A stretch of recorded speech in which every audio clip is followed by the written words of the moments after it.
Thank you very much for joining us today. It's wonderful to have you. Thank you. My talk today is called Pronunciation, Muscle Mind, Meaning Memory. And let me just explain something about myself first, and then I'll begin with the talk. You saw the books that I've written before that Sinan just put on the slide before. I would just add the two on the right here, which are just about to come out. The 50 tips one from Cambridge is actually all prose. It's just ideas about pronunciation teaching. And then there's a new one about teaching specifically for Spanish learners. Actually, the first one you can see on the top left there is Pronunciation Games. That was my first book. And I started writing it when I was working in Brazil, in the Cultura Inglesa in Rio. And that was in 1995 it came out. So you can see that I've been focused on pronunciation as a special interest for quite a long time. And the content of today's talk is sort of a distillation of everything I've sort of been thinking about over that time. Now, pronunciation teachers, I think we have to think about three things. And we need to consider all of them, otherwise it's like a table with three legs. If you remove one of the legs, the table falls over. So in this metaphor, the three things are the purpose. What are we teaching pronunciation for?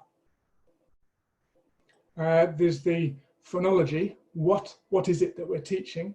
And then there's the pedagogy. How do we teach it? All of those are equally important, and you need to consider all of them at once when you're teaching. But I want to focus today on just one of those aspects, the pedagogy aspect.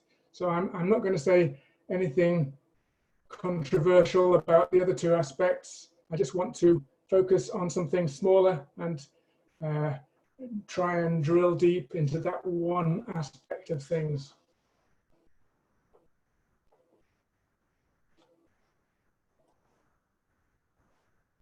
And my objective is to explain that I see pronunciation pedagogy to be basically four different things. I mean, I often hear pronunciation teachers saying, well, teachers often say things like, well, I don't really teach pronunciation, I just respond to problems as they arise, maybe through a listen and repeat after me or something like that. And pronunciation teaching is reduced to something small. And I think that reduction misrepresents. I think there are these four different kinds of aspects that we need to cover when we're talking about pronunciation. So the first one is, I'm calling it muscle. That's to do with the physical production of speech, as you can see in the cartoon there. I call activities that focus on this kind of thing workouts. Mark, do you mind if I interrupt for a second? Could you just move the picture of the participant from your screen? Okay. Or you can just share the PowerPoint instead of sharing your entire screen, however you feel most comfortable. I thought I was sharing the PowerPoint. So I'm sharing the whole screen, am I? Yes. Right. Okay. Sorry about that, folks. No, that's fine. How's that? Still the same, right? See it in a second, I guess. Yes. Oh, well, we still see the participants. It's still the same. I don't know how to get. So when you how to get rid of the participants. Okay, you can either move the participants. You can click on it, drag it, or when you share the screen, you can say you will see the different sharing options. You just need to click on the PowerPoint, the application window. How's that? You are doing annotation, I guess, right now. Okay, so, right. So no, I was trying to drag it. You can click on it, and when I try to click on it, you can minimize it. Yeah. I don't seem to have much control of this. I can't move the, are you seeing the photographs down the middle of the screen? Not exactly in the middle, but like just towards the aside. right of the screen. Yeah, I've got them there as well, and I can't move you all. I'm sorry. Oh, that's fine. That's fine then. We'll No, just it's try blocking to. the screen, You can isn't either it? minimize it, or if you want, you can share again. Just click on the application PowerPoint. But if not, we'll go with this. I can't move those. I click on it and I end up drawing on the screen. Okay. All right. That's fine then. Okay, so the second one is mind. I think there's a cerebral aspect to pronunciation as well. There are patterns and rules, and so I call this kind of activity that focuses on this aspect of pronunciation puzzles. The third one is the way that pronunciation has an impact on meaning. So it's something that's important in communication. I call that pronunciation pairworks. And finally, memory. This one's interesting because this is focusing on the receptive aspect of pronunciation. We often think of pronunciation as a productive skill coming out of the mouth, but there's equally important, it's for listening as well. So I'd like to begin with an activity about muscle.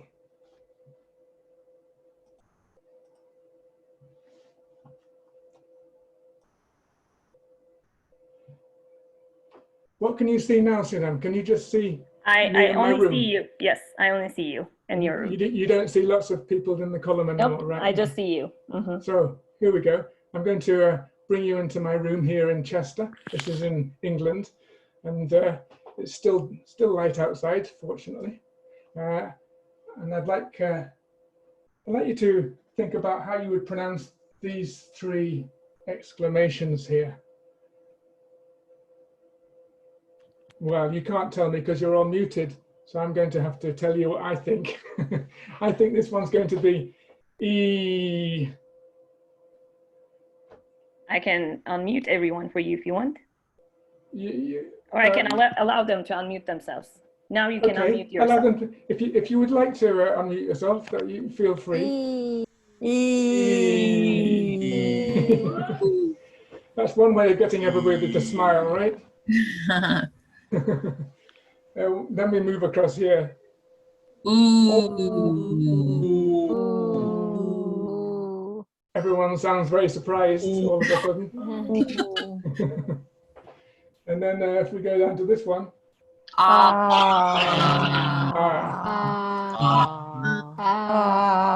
When would you make a noise like that? I guess sometimes the dentist might say ah.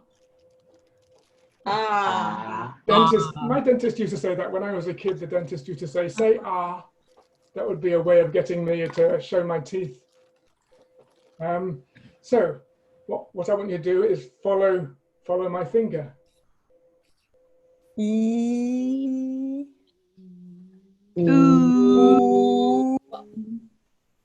You do it as a one continuous sound, all right? You're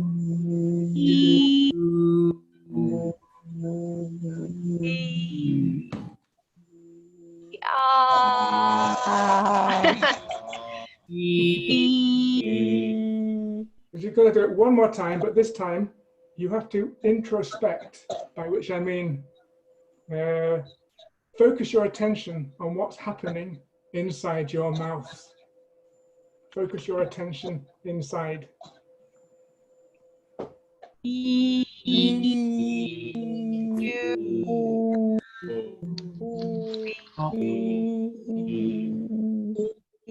Well, what's happening?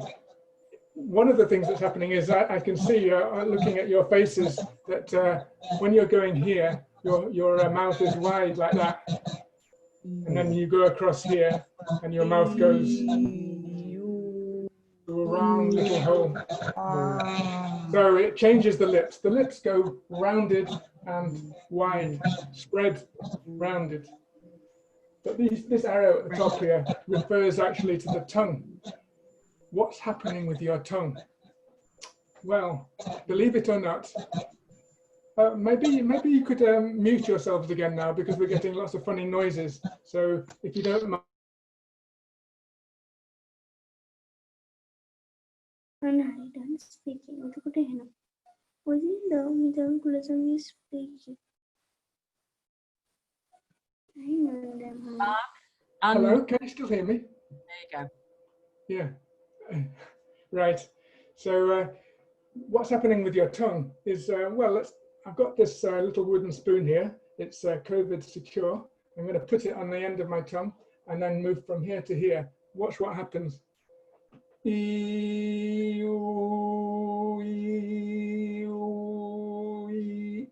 It goes further in when I go to oo, which I take as proof that the tongue goes back, further back, which is what this arrow means. This is a front vowel and this is a back vowel.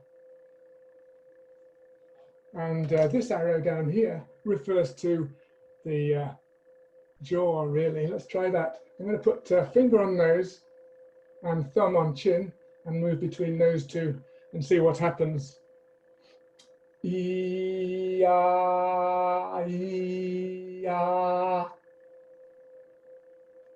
Yes, I think that little experiment showing that the jaw needs to open. So this is a closed vowel and this is an open vowel down here. And pronunciation charts tend to be organized that way. And this kind of exploration or moving between sounds this way, something you'll see a lot if you watch videos from Adrian Underhill. He does a great demonstration of his chart using this kind of moving between the sounds and focusing attention on what's happening with your mouth. So this is what I mean by muscle. You can do it in a bigger scale with the entire chart.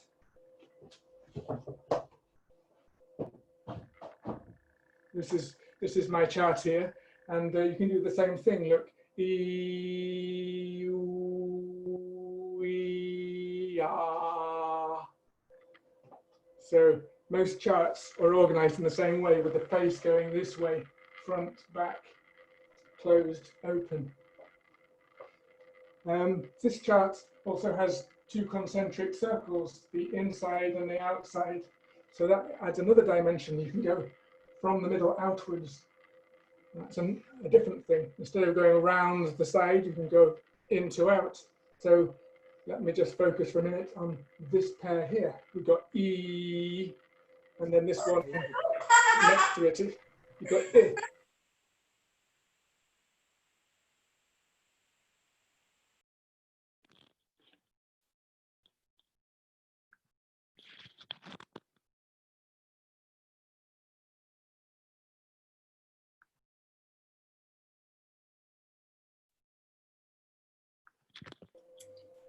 Okay, can you hear me again? Yes. Yeah. So Yes, I don't know what happened there. Yeah. So the shorter one, I. What can you see on your screen? Can you see me clearly? Yeah. Yeah. So this is this piece of elastic band sometimes used for this purpose. This particular one was actually given to the audience at IATEFL by Judy Gilbert when she came across to the UK. So I'm using the original Judy Gilbert elastic band here. For the E, I'm stretching it, and you can see how tense it is. Boing, boing, boing.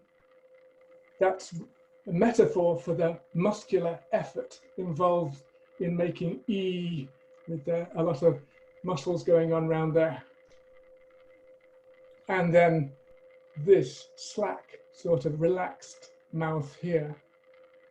That's a metaphor for the relaxedness of the I, the short sound. So we have the difference between E and I. And a lot of languages in the world don't distinguish between these two vowel sounds, so it can be problematic. I'm going to focus the materials I'm going to present in this session today just on that difference. Why? Because I want to focus on the 4 different types of materials without any other variable. I'm just going to use one particular example pronunciation point to see how it can be treated in the 4 different ways. So if you have questions about how these can be extended to different pronunciation points, feel free to put those in your questions in the chat box. So I'll return to the screen now. Mm-hmm.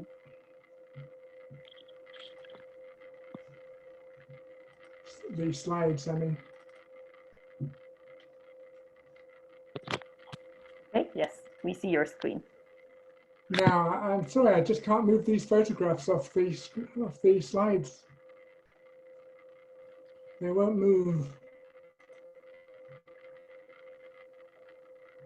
Is somebody drawing on my slides? Right. So those are what we've just looked at. Oh, and by the way, the chart, you may prefer to use the symbols which we often see in United States publications. Those are the ones on the right. And the symbols used in UK publications, the IPA symbols, they're on the left. But you can see that they're roughly equivalent. Yeah, so I want to move on to mind now and pronunciation puzzles.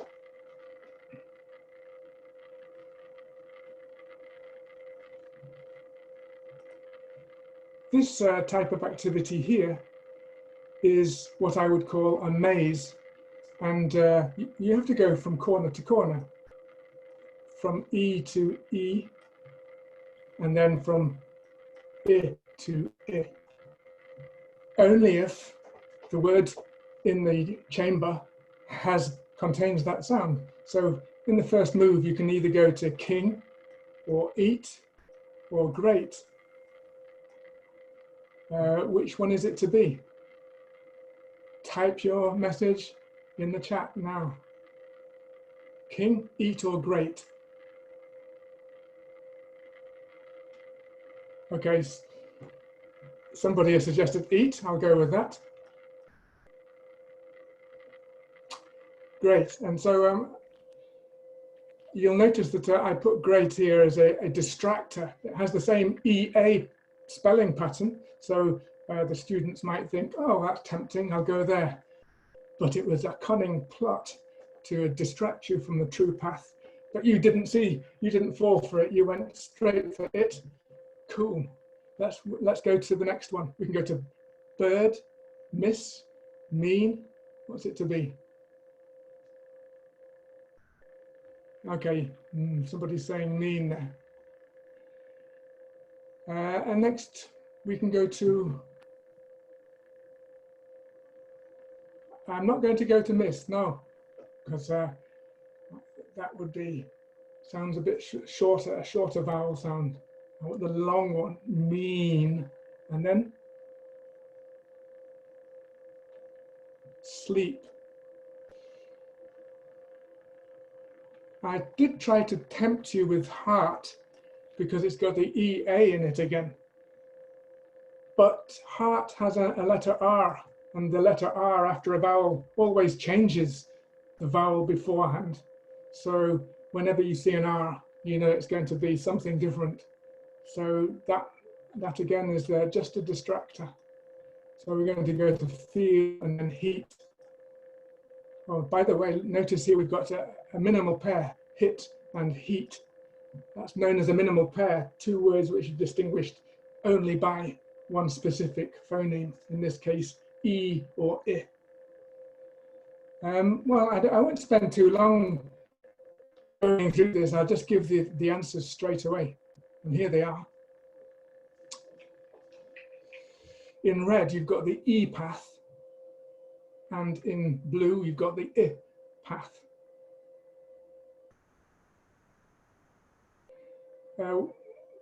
When you go through this with your class after doing the exercise, you can ask them, first of all, to identify any spelling pattern associated with the 2 sounds. So for the E, it's clear that you've got EA, the most common spelling. You've got double E, which is also quite common. And then you've got down here with these, you've got the so-called magic E there, the final E making the vowel before it longer. So that's another spelling pattern. It's also worth pointing out precisely what I did before, the distractors. So great is an example of how the pattern isn't true for all words. The most common pronunciation for EA is indeed E, but there are exceptions, and great is one. And then you've got heart, you've got the effect of the letter R, changing the vowel before it. Another thing that might be worth mentioning is homophones. There you've got peace and peace. Sometimes my students are astonished to discover that these two words are pronounced exactly the same. And sometimes they insist, oh, I can tell the difference. And so I say one and they say, oh, it's this. But there's no difference, they're exactly the same. So that's worth pointing out as well. Because the correspondence between sound and spelling is irregular in English, there is the possibility of homophones like that, or like meat and meat. As regards the other sound, I, the spelling, the most common spelling is a single I, as in hit. But if there's an E at the end, like in line, then it's not pronounced that way anymore. Or if there's an R after it, as in bird, then it's not pronounced that way anymore. So these are spelling patterns which it's worth focusing on for your students.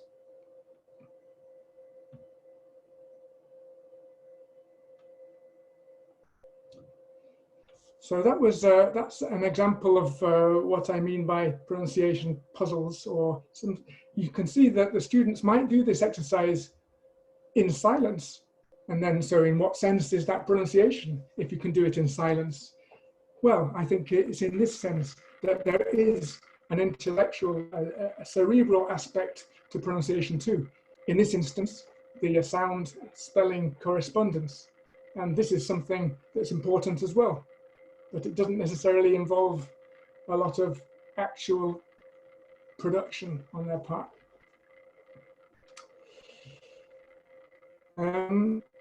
You can make these easily. Here's a basic version, and here's how to make one. You take this template, and I've put it on the website mentioned below there. In fact, I'll put I've just put the link on the chat as well in case you wanted a live link. You can find all of the slides for this talk on that link. So this is how you make a maze if you want to make one. You take a blank grid like that, and then you write in the words of the correct answer. In this case, it's focusing on the vowel sound A. You write in a pathway with the words that contain that sound. And then you throw in distractors in the empty spaces so that the students have to choose the correct path. So quite simple to make. In fact, students can make their own as well for each other to do. So that was mind. This next category is meaning. And so pronunciation as an interactive skill, accommodating to another speaker. It's all about intelligibility. And in this area of pronunciation, there's no such thing as correct. There's only it works or it doesn't work. This kind of activity I'm calling pair works. So in the example I'm going to use today, we're just going to use the same pair that I've been focusing on for all of these activities, the E and the I. You've got differences like this. I'm living with mum, or I'm leaving with mum. don't hit the plates, don't heat the plates, etc.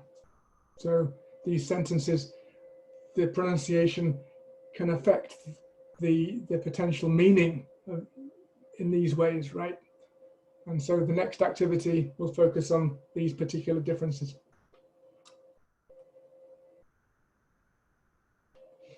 So here's how it goes. If I say a word from the left, living, for example,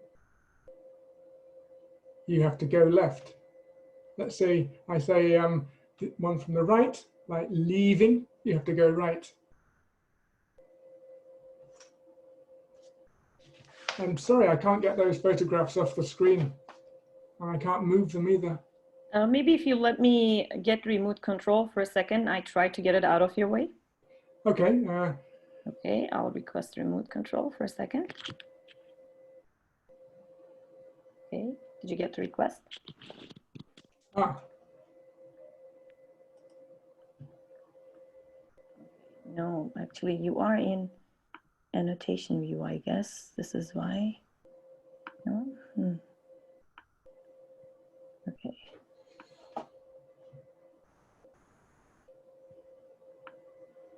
This is interesting.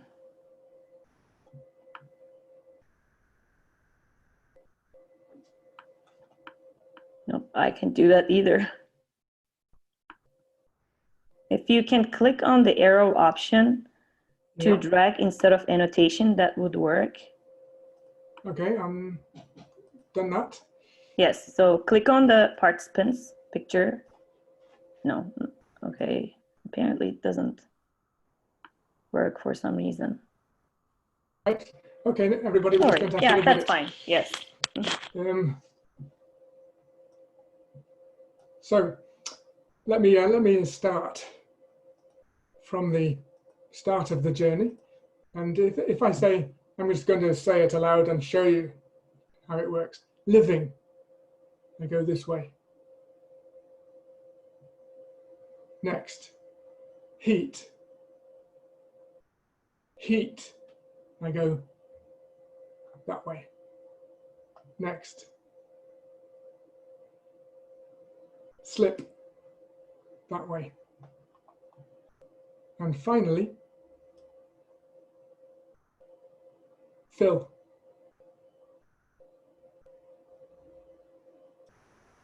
That way. Ended up in Moscow. So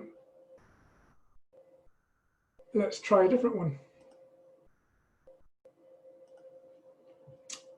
This time I'm going to say them in the context of sentences, and you can put your finger on your screen and follow the path. And let's see where we get to.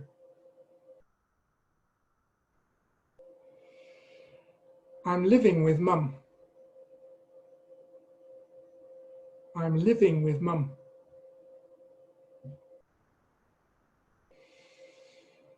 Don't hit the plates. Don't hit the plates. Next, number 3. Don't slip on the ice. Don't slip on the ice. And the last one, number 4. Can you feel it? Can you feel it? I wonder where you got to. I'll tell you where I wanted you to get to. I was intending you to go this way. That's what I was trying to pronounce. If you went to Rio de Janeiro, that's a miracle of communication. That's exactly where I was trying to get you to go. If you went somewhere else, maybe I didn't pronounce it clearly enough, and I would need to do it again and exaggerate the difference between the 2 vowels. Because it's nobody's fault. There is no wrong or right with this activity. It's either does it work or doesn't it work? And the idea is that the student becomes acutely aware of the importance of pronunciation in getting their meaning across. I would do it first with me to the class, and then secondly with one of the students to the class, and finally with the students in pairs trying to communicate to each other using this map. Another angle on the meaning focus is just to give a script. In this case, it's something like a comedy sketch where there is a potentially an embarrassing confusion depending on this particular sound difference. I was going to ask 2 volunteers to perform this for me. Does any volunteers like to unmute themselves? Okay, I will allow participants to unmute themselves. There you go. 2 participants. Who wants to be A? Is that Lisa? Lisa. Right, Okay, Lisa. I will give it a try. Lisa and Renee. Renee can be B. Lisa can be A. Okay. Okay. Okay. Oh, perfect. Excuse me. I need a sheet. A sheet. Oh my goodness. A sheet on my bed. What did you say? Oh my goodness. There's no sheet on my bed. Oh, that's good, isn't it? No, it's bad. I just need a bed with no sheets. Oh, sheets. You mean sheets? Ah, yes, sheets. No, sheets. Ah, excuse me, sheets. Right. I'll get you some sheets. Is that everything? Oh my goodness. I got a Thank you. nice bed then. Yeah, Lisa, you should read the script before you volunteer next time, right?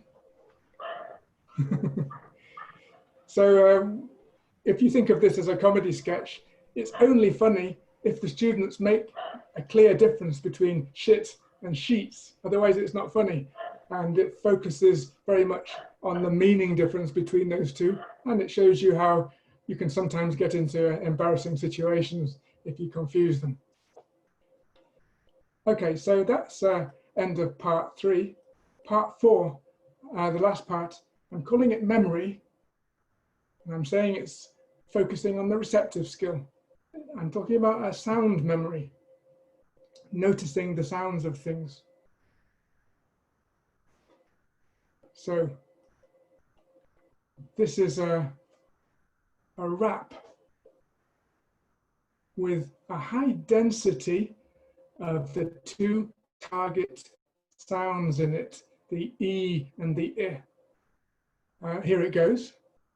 You won't get fit just sitting on a seat. If you want to get fit, got to get up on your feet. Don't fill that seat, got to move a little bit. Kick your feet to the beat, feel the heat. That's it. You can get your students to repeat line after line. Keeping yourself muted, can you repeat after me, please? You won't get fit. You won't just get sitting fit. on a seat. Sitting on a seat. Sitting on a seat. All right, you have to mute yourselves, otherwise it's a terrible mess. You can't do drilling in online classes, so unless you get your students to mute themselves, please mute yourselves. Otherwise, we're going to have a confusion, right? Can you do that? Right, let's start again. We'll do 2 lines at a time. I do 2 lines, then you say them. But to yourself, in your own house. You won't get fit just sitting on a seat.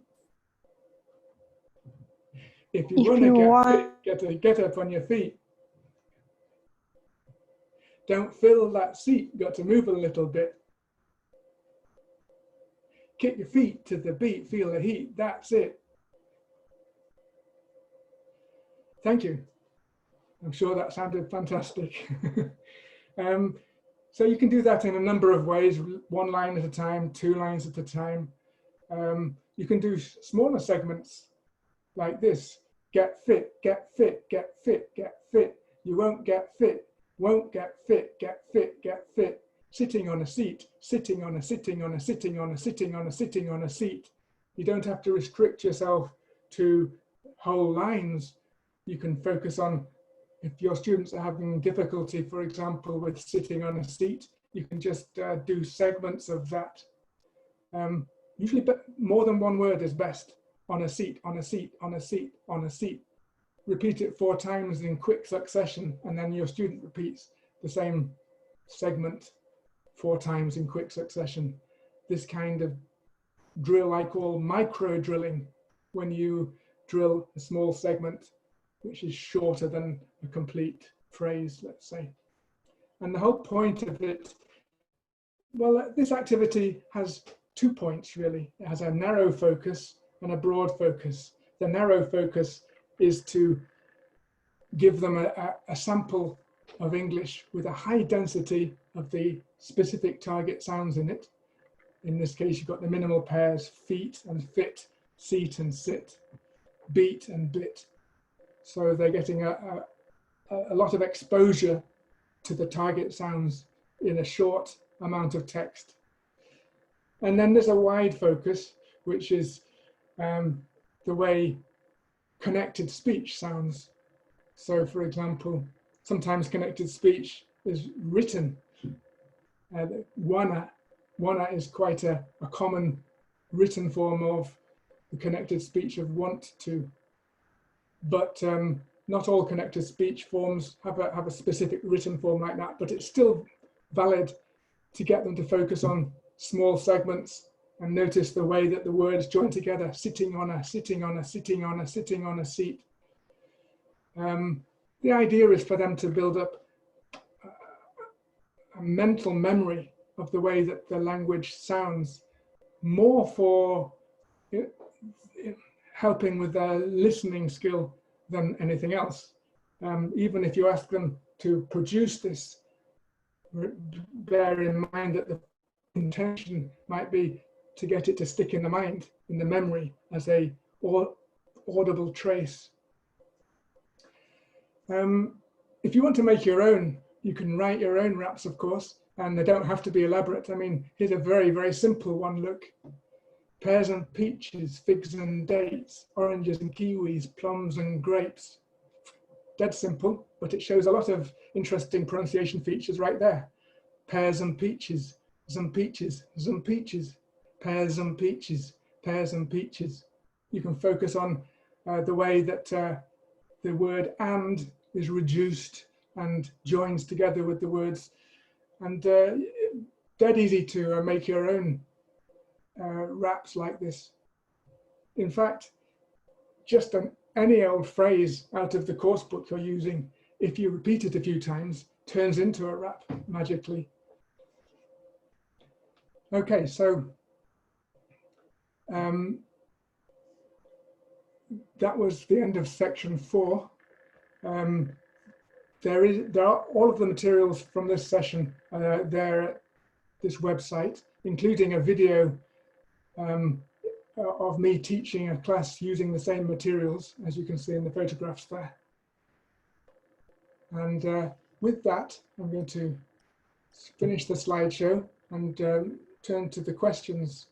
So please. Thank you very much, Mark. Questions. Thank you so much. This was a great presentation, and we're now ready for your comments and questions. Feel free to type them into the chat box, please. Okay, the first question. Do these materials focus on individual sounds, or are connected speech topics included?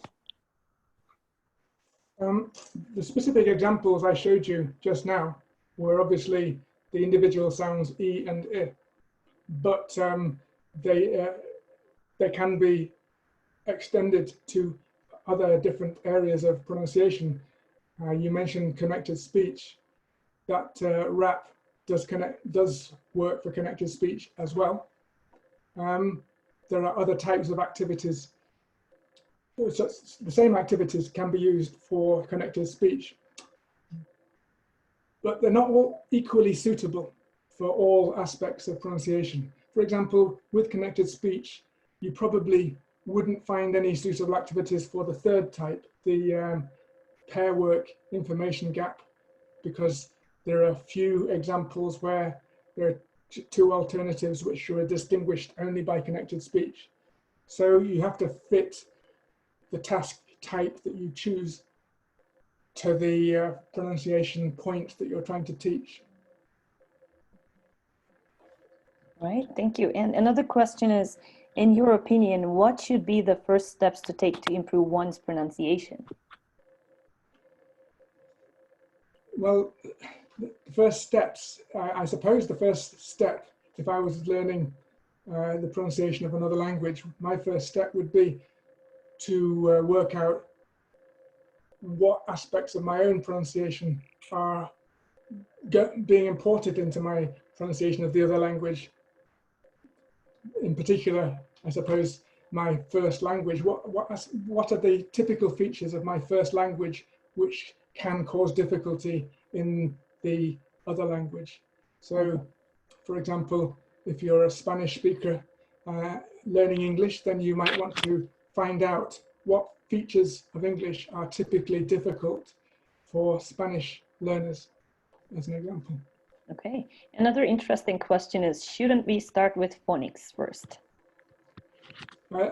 Okay, my understanding of phonics is that originally it's a system designed for children, English-speaking children who already pronounce English, trying to learn how to switch to to reading skills because of the difficulty of the spelling system in English. So fluent native speaking children who have difficulty reading, it's about literacy, and I know it can be used, it's popular in ELT these days, but I just wonder if it's not going in the opposite direction. It's supposed to be about literacy rather than a pronunciation. So I'm not quite sure what you mean by phonics in this context.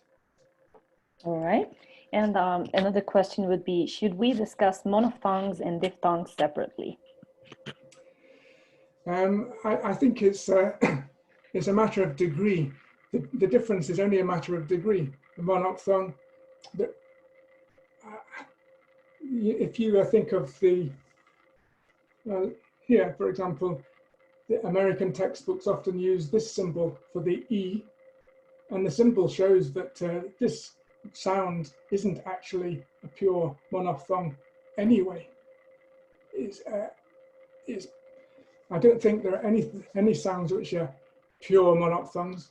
So I think it's only a matter of degree, the difference between the two things. I wouldn't at all make a big separation, as you suggest, between those two. I think it's a false dichotomy. All right, the other question is about English as a lingua franca. It says, teaching sounds in ELF is challenged today, isn't it?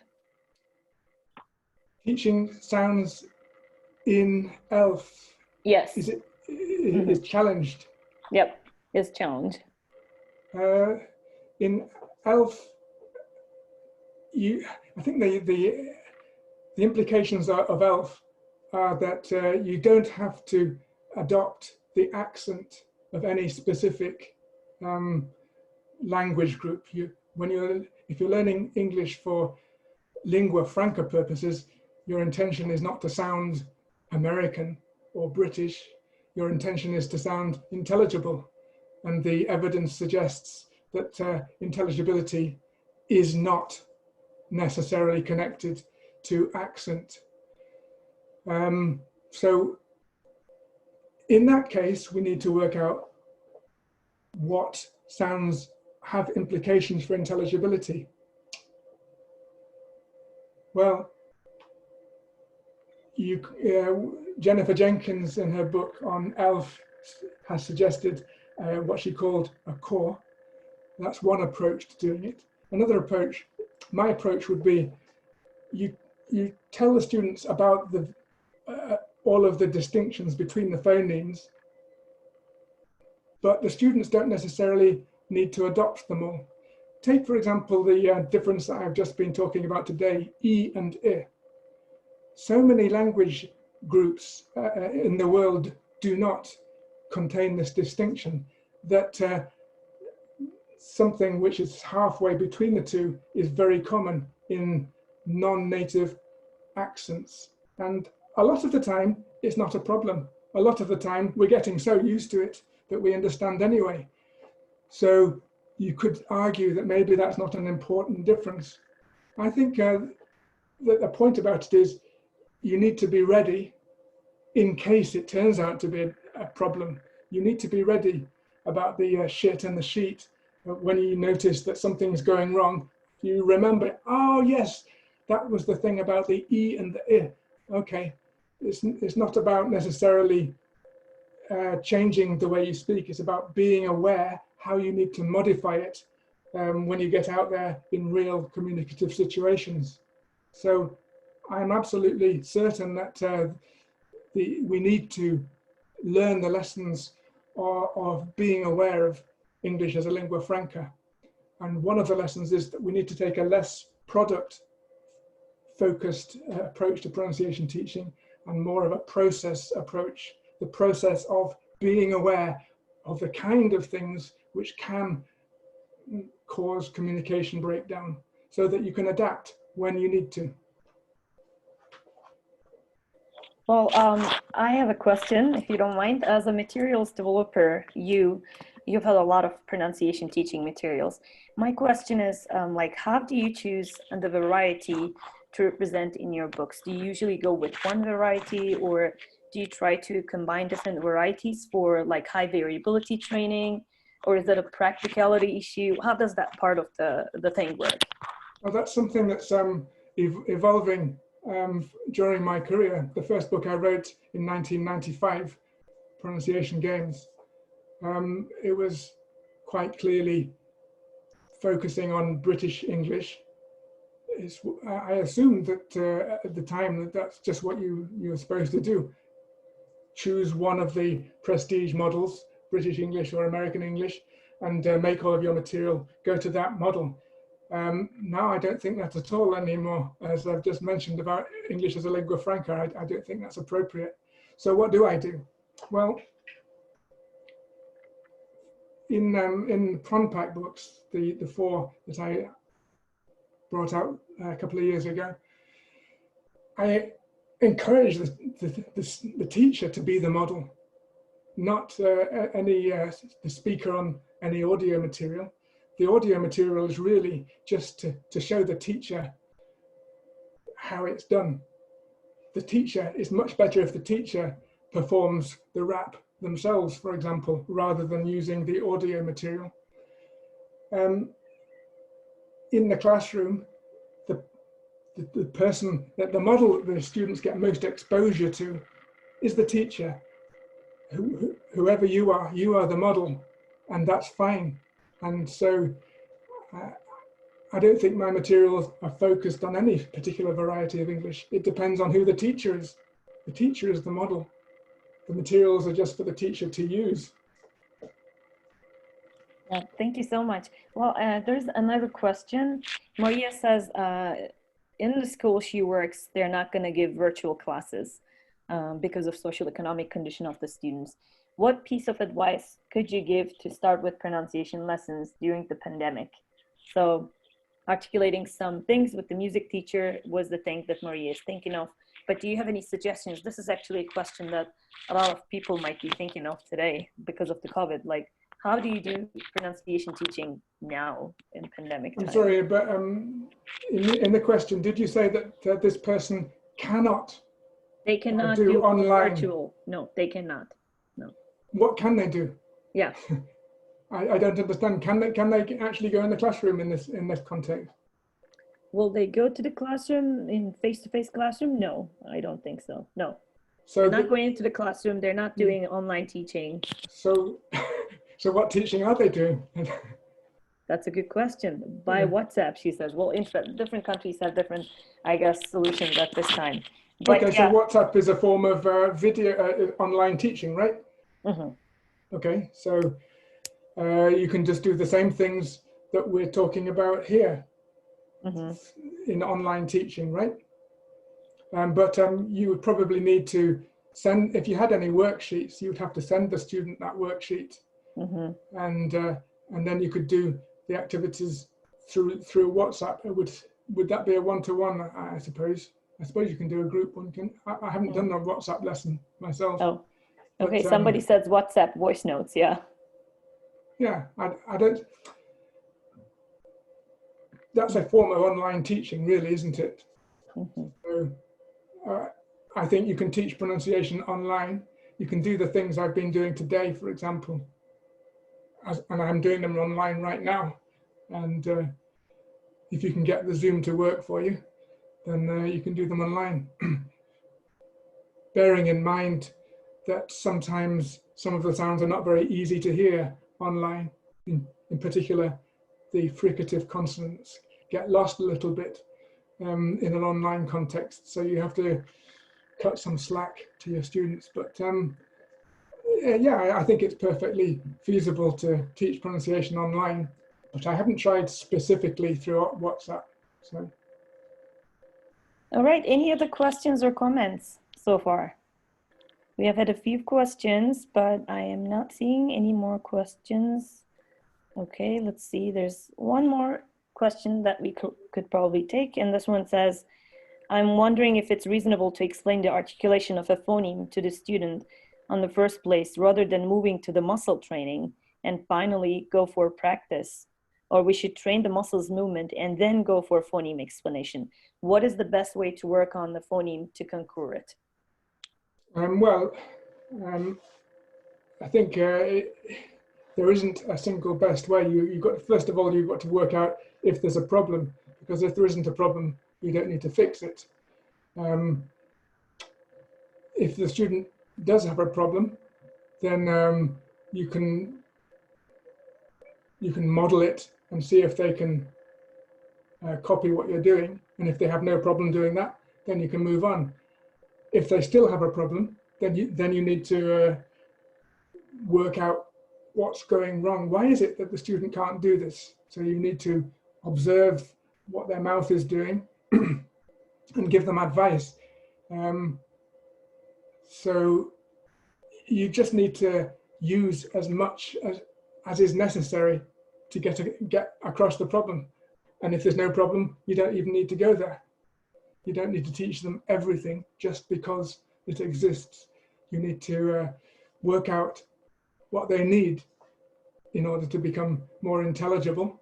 And then if that requires talking about articulation, then you need to talk about articulation. And why not? All right, let me see. Well, if there's no other question or comment, we'll bring it to the end, but I'll just wait for a few more seconds to see if there's any other question. Okay, well, I think we don't have any other questions. Thank you so much, Mark, for this wonderful presentation. I truly enjoyed your materials so far in my own teaching experiences, and I probably will be using more in the future. And this was a pleasure for us to have you in our webinar. And for the rest of you guys, thank you so much for joining to this webinar of SPLIS. Recording will be on TESOL International Association's YouTube channel. So please feel free to check it in about a few days so that you can see the recording of the webinar. Thank you so much for joining. Thank you so much, Mark. And thank you, everybody. Thank you. This was great. Now you can disconnect if you want to, and I'll be here for a few more minutes. Thank you so much, everyone.